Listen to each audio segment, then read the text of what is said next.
The Good, the Bad, and the Ugly, Part 2.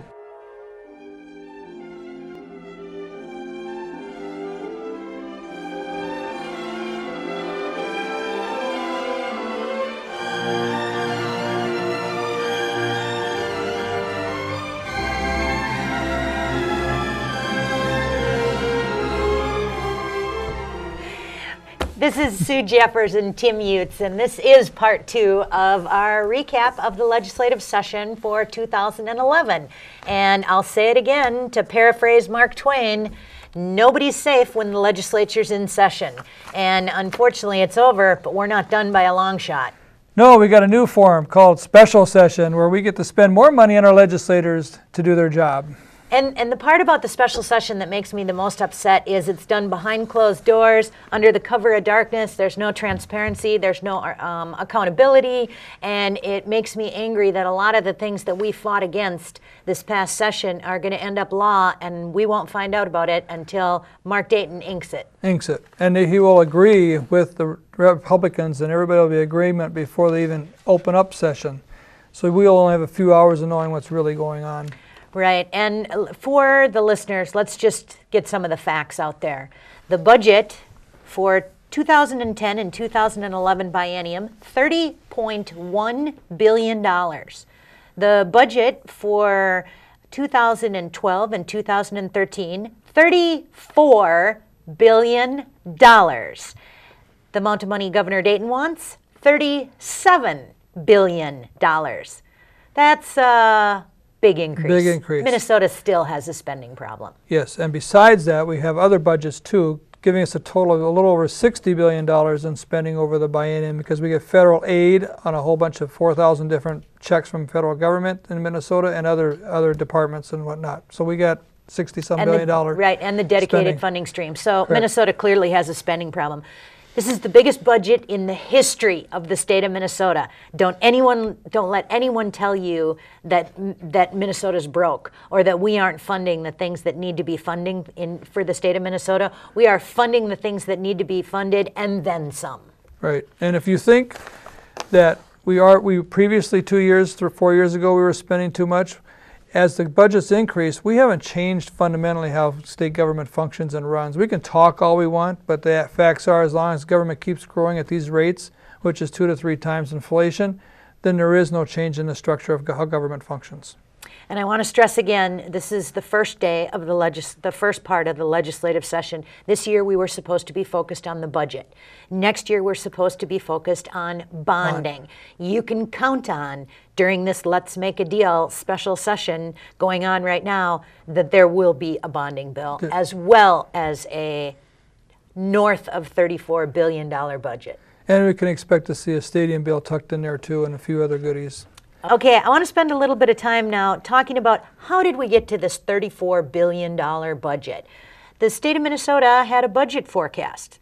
Correct. Every year, the state of Minnesota has 2 forecasts that come out, one in November and one in February. November of 2010's forecast comes out before the session starts to give the representatives an idea where we were going to be at. And at that point, I believe it was 6.7 or $7 billion shortfall projected. The economy started picking up over the winter because of the massive stimulus that the federal government put into the economy, the Federal Reserve actually put into the economy. Which didn't work. Which didn't work because as that process is waning, so is our economy starting to wane too. But in February there's another forecast, and that forecast is almost $2 billion less than the November forecast. That's how we got the $34 billion budget. People ran on spending $32 billion because that's what we thought we were going to get. The budget increased because the revenue projections increased for the next 2 years. And again, people got to understand, looking forward in 12 and 13, those are projections. They're not guaranteed those revenues are coming. They're just projecting based on a bunch of global economic indicators. Those global economic indicators, especially the last 2 days, when you guys will see this, we're talking in the early part of June. There's been a rough couple weeks in the stock market, global financials because of the information that's coming out. Jobs are not being replaced like they need to be in America. People are stopping to spend money. Gas prices have been affecting spending. All those affect government revenue from the federal government all the way down to city council spending abilities. So that's how we got the $34 billion, or projections. Here's the question that I want to ask the legislators, and I want to ask Mark Dayton as well, Governor Dayton. Let's say our next round of projections come out. What if we don't have enough money? We'll have to ask them, because they'll have to cut spending again or raise taxes. They haven't cut spending yet. Right, but yeah. I'm waiting for them to cut spending. Right. I want to bring up one more thing while we talk about the budget projections. Inflation is not included in these figures. What does that mean? That's a separate line item. So let's just say we got a $34 billion, let's just say we got a $30 billion budget and we got a 10% inflation.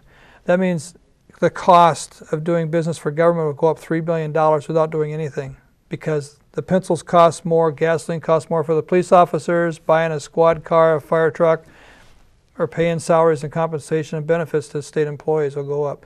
So right now it's increasing, and officially it's 2.5% it's going up to, where it has been 1% or less in the previous projections. So our inflation rate now in the future years is going to be, I think in the November forecast, we're going to see an inflation adjusted for probably double what we've expected in the past as far as inflation projections on the budget. So these numbers are, we can talk all we want, but we have an issue of inflation that's really starting to take off in America that has to be addressed, because it affects a large chunk of how the government spends money. And the government is good at spending money. Very yes. good.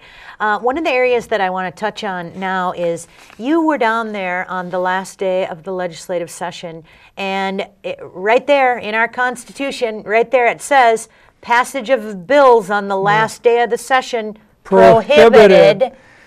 Oh, by the way, just so everybody can see it, and you tease me about this, Sue. I love it. Since 2008, I've been carrying this around. It's getting a little wore out, but I printed this out when I started running for State House in 2008, and it's still rough around the edges, but I carry this as my political Bible. This is our state law. I wish more people did. Yeah, and I may have an opinion, but if it conflicts with this, then I change my opinion. So that's being said, Article 4, Section 21, which is this Article 4 in the Constitution of Minnesota, is the legislative session, or legislature's authority and limits on what they can do.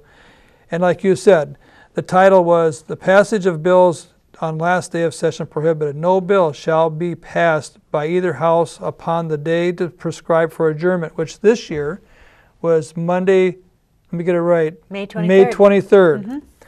This section shall not preclude the enrollment of a bill, which means you could still bring bills out on the floor to be introduced, or transmitting a bill from the House to the Senate or Senate to the House, or giving a bill to the governor.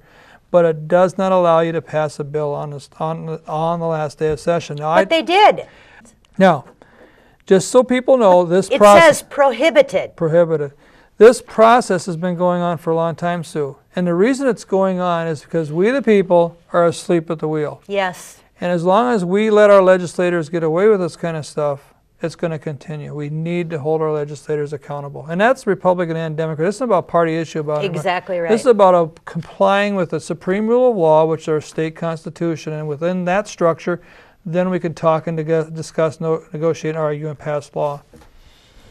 So that's what's going on. And there was a lot more bills than that. I just grabbed the first 4 that was passed on that Friday. We had 1,761 bills introduced. And it was a year we're supposed to be dealing with the budget. Right. 5,318 pages of text in the House Journal. And if you're interested in that, you can go on a Minnesota House, type in Minnesota House on your Google search or whatever, and it'll pops right up there. You hit the button, you can go right on there, and you can type in any House bill. You can see what's going on. It's very easy to navigate. And you can look it up by keyword. You can look it up by author. You can look it up by subject matter. You can look it up by committee. Title. They make it so easy. So easy. We are without excuse in Minnesota for not holding our representatives compliant with the law. And the Constitution's in there too. Minnesota Constitution pops right up. You can read it in 20 minutes. And it gives you a perspective on what's going on. But this is where we're having a problem. And it gives you contact information for how to reach your governor, how to reach every representative. Tells you a little bit about their history, where they're from, how long they've been there, their home phone number, how long they shouldn't be there. Yeah, well, there are plenty of them there that shouldn't be there.